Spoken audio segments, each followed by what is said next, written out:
Ninguém volta da morte para contar. Você ouviu isso a vida inteira. Agora repara na resposta dele. Voltou sim. E não é fé. É o que ficou registrado numa mesa de cirurgia.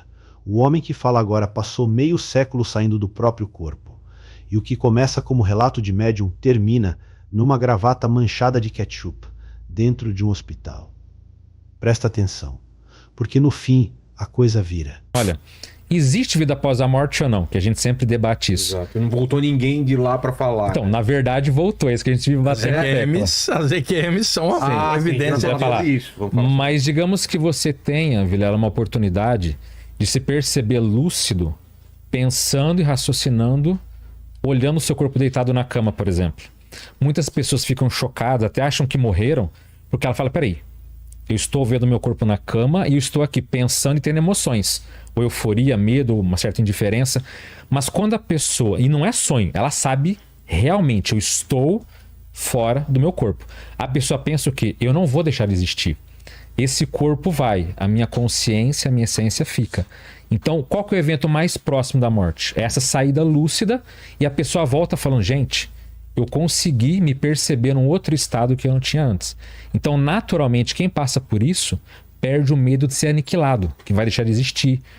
Então, na prática, a pessoa vai ficando mais segura, mais confiante e melhora uma série de coisas, né? E outra coisa, viu, Vilela, que é importante a gente falar, existe um medo de morrer que é instintivo, biológico, Sim, diante claro. do perigo. Esse aí é normal. É genético. E existe o medo inoculado na mente, que é o conceito da morte. O que a gente criou no imaginário popular? A imagem de uma caveira, com uma foice, uma mortalha, um capuz que vem te ceifar. Aí alguém fala assim, Vilela, cuidado, ela tá vindo. Ela quem? Então, no imaginário popular, criamos uma fobia da ideia da morte que já não é o instinto do corpo. E é esse medo que é quebrado, não o instinto de sobrevivência do corpo, Que é mas é a ideia do fim, ela desaparece quando você tem essa noção de que você existe fora. Eu era adolescente quando comecei a ter essas saídas, viradas espontâneas, deitava para dormir, me via fora do corpo, via o meu corpo e pensava, qual dos dois sou eu? Claramente eu era o que estava pensando, não o corpo dormindo. Deixa eu mexer as mãos, mexia essas. Mas na primeira vez que aconteceu, você devia ter ficado assustado. Eu fiquei assustado a primeira vez, porque eu não sabia o que era. Ou não? E era década de 70, não tinha informação, né? Eu comecei a achar que eu tava morrendo, cara. E como não tinha ninguém para conversar e nada para ler, foi a própria experiência acontecendo espontaneamente que foi me mostrando que era algo real, né? Eu comecei a me acostumar com aquilo ali e fui deixando acontecer. Foi aí que eu comecei a descobrir as sensações que dava, como a paralisia do sono, a sensação de falsa queda quando você está cochilando, dá um solavanco, que o Homer tem, sensação de dilatação da aura, né, Alexandre? Sensação de balonemã, de inflar. Eu comecei a me acostumar com essas sensações e quando eu tinha 19 anos no Rio de Janeiro, eu comecei a dar palestras, cara. Eu tô com 63, esses anos todos... não parou. Falando, porque muitos outros jovens também têm essa experiência. Mas vamos falar da tua experiência. Para essa imagem por um segundo. Um garoto de 16 anos, morto a tiros, enterrado. Wagner foi ao velório. Chorou, viu o caixão. Dias depois, numa saída do corpo, o amigo aparece na frente dele. Vivo, dizendo que não morreu. Pode ser luto virando sonho. Pode ser outra coisa. Mas foi isso que quebrou para ele a ideia de cemitério, de caixão, de fim. Ele parou de ir a velório do mesmo jeito. E dessas experiências, conta alguma especial, assim, de viagem astral, de projeção astral que você tenha? Cara, são várias, né? Por exemplo, eu tinha um amigo que jogava no mesmo time, eu, adolescente, 16 anos.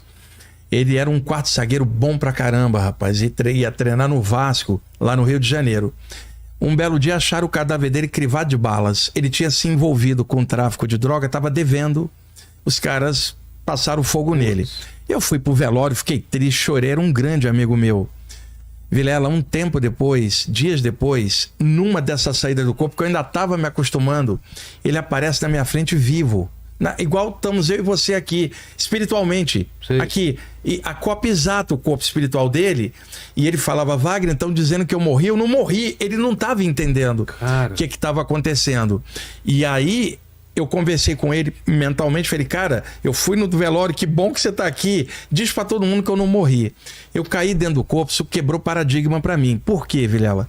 Fui no velório, chorei pra caramba. Saí do corpo, o cara tava vivo na minha frente. A partir dessa época, quando alguém ia embora que eu gostava, eu ficava meio com o pé atrás, assim, porque depois eu via a pessoa lá fora, eu falava, a pessoa não tá morta. Ela tá morta pro mundo físico, eu tô vendo ela aqui. O que vai adiantar eu ir no velório aqui se depois eu encontro ela ali? Então, isso mudou minha maneira de ver cemitério, morte, caixão, que são grandes prisões mentais das pessoas nos restos mortais que têm que ser respeitados. Mas, Vilela, você é o cara, tá vivo, inteligente, bem-humorado. Se você passa para outro plano, se eu quiser conversar contigo, eu tenho que ir para outro plano. Não adianta eu ir no cemitério onde o cadáver tá, porque ali não tá o teu humor, não tá a tua inteligência, e sim onde você tá. Isso parece estranho para quem só vê a parte material. Quem mexe com esse outro lado, daí o Ale falou certo, quebra o medo da morte por causa desse tipo de experiência. Mas não é uma coisa que eu falo assim, deixa eu ir atrás de quem desencarnou que eu vou achar. Não é isso. As experiências, elas acontecem naturalmente. E aí você vai aprendendo. Agora troca de narrador e a história fica mais escura. Alexandre acorda no quintal da casa da mãe, sem entender por que está ali de noite. Aí um vulto entra pela janela. Um falecido, olhos azuis, mas o branco do olho brilhando, fluorescente. Em vez de atravessar a parede, ele contorna a casa, sai pela porta e salta em cima dele para atacar. Repara no detalhe, não aconteceu nada. Segundo Alexandre, esse tipo de ataque é inofensivo. Você decide se acredita. E você, Alexandre, tem alguma experiência para contar? Tenho, pessoal, tenho várias. Por exemplo, uma que foi marcante para mim, foi uma situação que, assim, a gente fala de saída do corpo, vamos lembrar que tem coisas positivas e coisas que às vezes são meio desagradáveis, né? Então, por exemplo, uma vez eu fui deitar e eu me dou conta que eu tô no quintal da casa da minha mãe. Eu falei, eu tô acordado, o que eu tô fazendo no quintal de noite? Só que aí, de repente, é curioso porque nesses casos, uma das coisas que mostra que não é físico, por exemplo, é a chamada telepatia. Fora do corpo você não fala pela boca. Você pensa e a pessoa entende e você imediatamente. Recebe imediatamente. Então eu tava no quintal, não entendi nada. Falei, o que eu tô fazendo acordado aqui? Pensei até, será que eu tô sonâmbulo? E aí de repente veio uma mensagem assim, ó, fica tranquilo que ele tá vindo aí. Falei, fica tranquilo. Aí de repente eu olho pra dentro da casa da minha mãe, uma pessoa, entrou um ser na janela, olhou pra mim assim, tipo, achei ele. E era uma pessoa, entendi que era uma pessoa já falecida, já que a gente falou desses casos assim. Ele olhou pra mim, em vez de ele atravessar a parede, ele deu a volta, saiu pela porta da casa da minha mãe e veio pulando em cima de mim, tentando me atacar. Mas eu senti que a consciência caiu em cima de mim e eu fiquei ali tranquilo, pensando bem, jogando um pensamento positivo, uma energia tranquila, e aquele ser foi se afastando. Ele tinha olhos azuis, mas o branco do olho era fluorescente, assim, era um azul fluorescente no branco do olho. E me chamou a atenção que, tipo, olha, me mostraram, isso é um ataque espiritual, um ataque extrafísico. Alguém falecido, por alguma razão, tinha raiva de mim, mas não me aconteceu nada. Então são experiências inofensivas. Quando uma pessoa, às vezes, muitos até falam, não, eu tô dormindo e eu sinto uma presença no meu quarto. Parece que eu sinto que eu não estou sozinho. Ou tá com a esposa, com alguém, e fala, engraçado, parece que tem alguém me observando aqui no ambiente. Muitas vezes podem ser seres positivos, né, protetores, guias, mentores, mas pode ser, às vezes, gente mal intencionada. E que se tem, você não vai morrer, você não vai passar mal. Então, para mim foi muito didático o seguinte, olha, se alguém um dia pular em cima de você com raiva, é inofensivo, não vai acontecer nada comigo. Então eu acordei assim até satisfeito por ver que quebrou um medo que não fazia muito sentido, sabe? Tem um filme, não sei se já assistiram. Aqui o corte muda de chave. Até agora foi tudo sentir, tudo subjetivo, coisa de quem viveu por dentro. A primeira reação é dizer alucinação. Tá, mas e se a ciência já tiver encostado nessa objeção? Porque no hospital o cérebro é monitorado. E quando ele marca 0, a pessoa não deveria ver nada, nem ouvir nada, nem lembrar de nada. Só que ela acorda descrevendo o gesto exato que o médico fez. Um computador desligado não baixa um filme sozinho. É que o fato de estar em certas áreas médicas, em hospital, é que nem eu falei, todo mundo pode duvidar das experiências fora do corpo de modo geral. Mas quando acontece em hospital, quando o cérebro está sendo monitorado, ele está a 0, a pessoa não pode ter nada. Nem alucinação, nem audição, nem memória. Então quando a pessoa fala assim, doutor, durante a cirurgia eu vi que você estava nervoso. Inclusive uma vez uma mulher falou assim, olha, eu vi que o médico estava mexendo os braços como se fosse uma galinha assim. Ué? Aí o doutor que estava, né, isso foi um dos pesquisadores da quase morte, ele falou, olha, geralmente é real, mas acho que nesse caso você alucinou. Quando ele foi pesquisar, era um médico oriental, ele tinha mania para não... para as mãos não tocarem nada, ele dava gesto, pega ali, fala não sei o quê.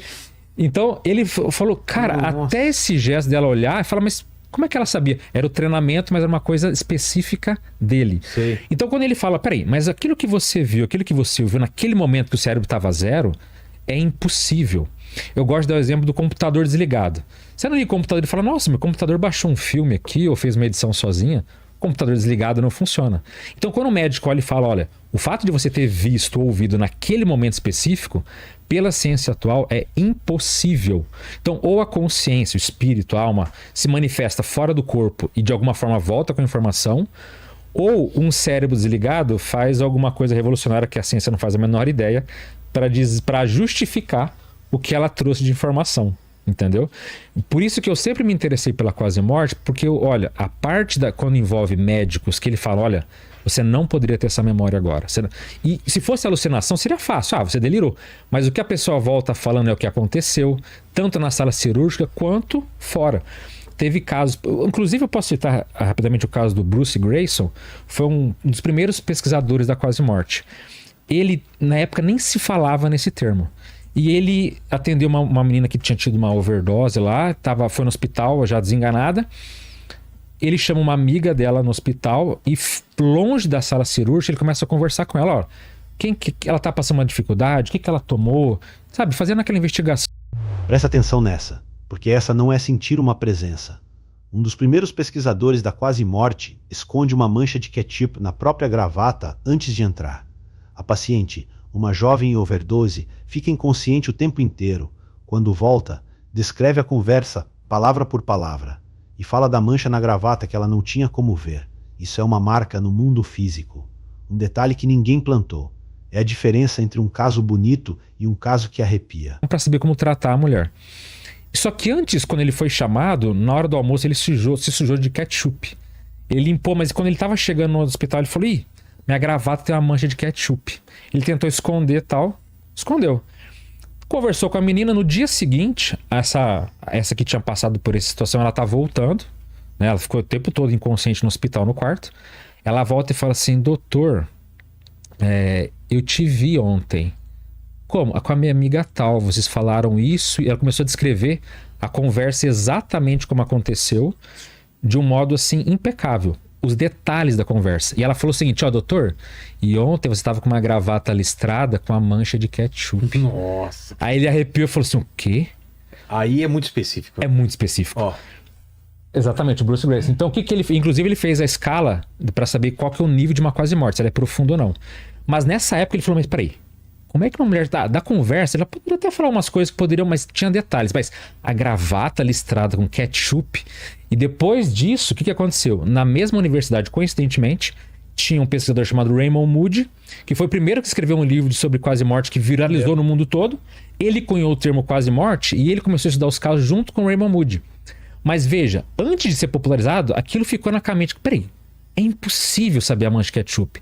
Então, quando você liga a área médica com essa saída do corpo que a gente está falando, seja espontânea, seja em caso de hospital, você dá uma outra importância para falar, ok, talvez não seja só delírio da nossa mente. E Vilela, boa parte dos pesquisadores de EQM são médicos, intrigados com os relatos que os pacientes falam.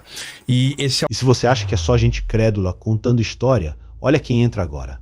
O médico que cunhou o nome quase morte era um cético. E depois vem um neurologista de Harvard que explicava tudo como química do cérebro, pura ilusão, até o dia em que ele mesmo teve uma parada. Voltou e escreveu um livro derrubando cada argumento que ele próprio usava contra o fenômeno.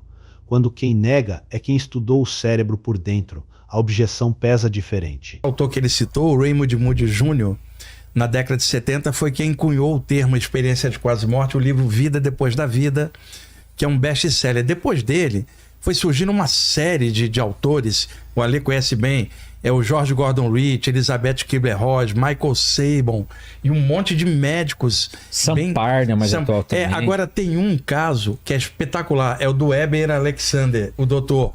Esse cara negava completamente qualquer fenômeno desse e explicava, isso é bioquímica cerebral, é uma ilusão. Até que ele teve uma parada cardiorrespiratória, teve uma EQM, voltou, publicou um livro chamado Uma Prova do Céu, onde ele derruba os próprios argumentos que ele usava e que outros médicos usavam de que seria bioquímica cerebral ou imaginação. Então, quem está assistindo, dá uma olhadinha, Uma Prova do Céu, da editora Sextante, Dr. Eben Alexander, um médico que passou por EQM, e ele, utilizando o conhecimento médico, ele vai refutando tudo que é coisa contrária que a medicina dizia. E ele, então, evidencia bem claro a EQM. Então, você vê, no caso desse Eben Alexander, ele é um neurologista de Harvard. Então, ele não é, assim, alguém leigo no assunto. Ele é alguém especializado na parte cerebral. Inclusive, pela bactéria que ele pegou, ele se via saindo do corpo em dimensões super elevadas, encontrando seres de luz que passavam mensagens e um amor profundo por ele. Depois, ele retornava para dimensões inferiores, que a gente poderia chamar áreas doentias ou infernões, enfim. E aí ele ficava transitando, e quando ele volta, depois dessa experiência, aí ele passa por episódios de alucinação em função da bactéria que estava muito agressiva no cérebro dele. Então ele fala, olha, eu enquanto médico, eu posso dizer, aquele estado extracorpóreo fora do corpo era algo extremamente real, eu estava até mais lúcido, mais inteligente do que eu sou aqui acordado. E na minha volta eu pude diferenciar o que era um estado de alucinação, de um cérebro reajustando, para aquele outro estado fora do meu corpo. Então, o peso de um médico falar, olha, isso aqui teve episódio que foi fictício, mas aquele momento ali eu percebi que a consciência, ou a nossa essência, transcende essa parte. Repara no que vem agora, porque o túnel não é o que você imagina. Não é um buraco escuro. É descrito como um portal entre dois planos, onde alguém aparece dentro da luz e diz: volta, não é a sua hora. E tem o caso de Jean. 4 paradas do coração. Ele revê a vida inteira num instante. Chega a se enxergar pelos olhos das pessoas que ele machucou e escolhe voltar. Não por medo, por amor a 2 filhos. Biológico. E Vilela, o tal do túnel, né, que todo mundo fala, parece que é uma espécie de portal entre planos, um Stargate extrafísico, que a pessoa entra ali, se ela passar de um certo limite, ela vai se ver no outro plano. Aí aparece alguém dentro da luz e fala: volta que não é tua hora, não acabou tua missão. Que todo mundo fala túnel de luz por falta de uma nomenclatura melhor, mas é uma espécie de passagem entre planos que a pessoa está entre o plano físico e o espiritual, como se fosse um meio. Ou ela vai ou ela volta, né? Então essa passagem o pessoal chama de túnel. Eu posso contar um relato rapidinho que ilustra, porque tem alguns casos que são bem interessantes, e esse aconteceu com um americano, ele chamado Jean. Então ele estava, de repente, ele foi num hospital, ele estava passando mal, ele estava sem respiração. De repente ele acorda querendo respirar, tenta encontrar o aparelho para chamar as enfermeiras, não encontra. Por fim, consegue se comunicar com as enfermeiras que vão lá. Quando vão ver a pressão dele, estava 0/30. Imagina uma pressão 0/30. Teve 4 paradas cardíacas. E ele passou por 2 experiências de quase morte. A primeira delas foi uma, entre aspas, mais simples. Ele não viu um túnel de luz, mas ele passou uma espécie de membrana energética muito luminosa, e ele de repente se viu num local muito agradável, numa paz muito forte, e ele começou ali a rever a própria vida. Então ele viu tudo que ele fez para as pessoas, e como o tempo é diferente, veja, se a pessoa rever 40 anos de vida, ela não fica 40 anos revendo. Mas ao mesmo tempo que é rápido, ela vê com profundidade tudo. E teve alguns casos nessa revisão da vida que ele fez, que ele até se via pelo olhar do outro. Então imagina que depois, eu estou tendo uma experiência dessa, e eu começo a olhar esse momento aqui pelos seus olhos, com a emoção que você está tendo. Então ele conseguia até fazer algo nesse sentido. Mas falaram para ele: olha, você quer ficar? Ele de repente falou: não, eu tenho 2 filhos. Eu não posso ficar por aqui. Eu tenho que voltar para cuidar dos meus filhos. Ele volta por amor. Aí ele volta para o corpo com dor. Logo depois, né, um certo tempo depois, ele passa pela segunda experiência de quase morte. Que aí foi mais profundo. Ele passa por uma... Mas a segunda vez de Jean é a que fica na cabeça. Ele atravessa outra membrana e cai numa cidade inteira. Espiritual, viva, com um ser de manto branco fazendo tour, dizendo para ele perguntar o que quiser. Aí ele faz a pergunta que todo mundo faz calado. Qual é a religião certa? Segura essa resposta. Todas são a melhor. Todas. Subindo a mesma montanha por caminhos diferentes. Cada um com a lição que precisa aprender nesta vida. Nova membrana. E de repente ele se vê numa cidade astral, uma cidade extrafísica, uma cidade espiritual. E falam, olha, aqui é a chamada Cidade de Deus. Mas não é o nosso filme lá. Cidade de Deus, e de repente ele vê que ele está numa fonte com um ser, com um manto branco. E fala assim, olha, aquele ser passa assim, uma bondade muito forte. E ele diz, olha, eu vou estar aqui, vou te acompanhar, vou fazer o seu tour. E é o seguinte, e o local assim, extremamente agradável, como se o ar fosse vivo, assim.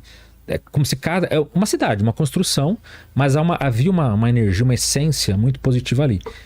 E ele falou o seguinte, olha, enquanto a gente vai te apresentar o lugar aqui, você pode perguntar o que você quiser. E aí ele falou o seguinte, olha, até falando dessa questão religiosa, ele disse, olha, me falaram que eu, enquanto católico, eu não posso entrar em outro local que não seja católico, que é errado. Os luteranos falam que não pode entrar na nossa, que também é pecado. Aí ele falou assim, olha, a minha maior dúvida de vida é o seguinte, qual que é a religião certa? Pode perguntar se você quiser. Parece o sketch do Porta dos Fundos. Já viu isso aí? sim. Tipo, você errou. A religião... Errou rude, né? Errou rude, errou feio. Mas na lata perguntou, ele falou assim, olha... E a resposta também foi surpreendente. Ele disse assim, olha, a resposta correta é que todas são a melhor. Ele diz que todas seguem o mesmo caminho, todas tentam fazer o mesmo caminho. E aí na frente dele apareceu uma holografia como se fosse de uma montanha, com vários caminhos tentando chegar ao topo. E aí ele falou o seguinte, para você entender como uma coisa é mais complexa, todo mundo vem aqui na Terra para ter algum tipo de lição de aprendizado. E todas as escolas têm a sua lição. Inclusive ele quer dizer o seguinte, quando uma pessoa renasce no meio budista ou católico, é porque ela precisa ter lições naquilo. Se a pessoa nasce no meio do mato, sem ter contato com nenhuma linha religiosa, não é errado, é o que ela precisa naquele momento. Então toda a necessidade que a pessoa tem é baseado o contexto dela no que ela precisa. Entendi. Então em momentos é importante ela... Um amigo morto que aparece vivo, uma coisa de olhos fluorescentes saltando de um quintal e uma gravata de que tipo, descrita por quem estava com o cérebro a zero, onde termina o testemunho e começa a evidência. Essa é a linha inteira do corte. De um lado, o que a pessoa sente, do outro, o que deixa marca no mundo real, na frente de médicos. Eu deixo você decidir de que lado cada relato fica, mas se essa história mexeu com você tanto quanto mexeu comigo, se inscreve no canal, porque segredo guardado é o que não falta por aqui.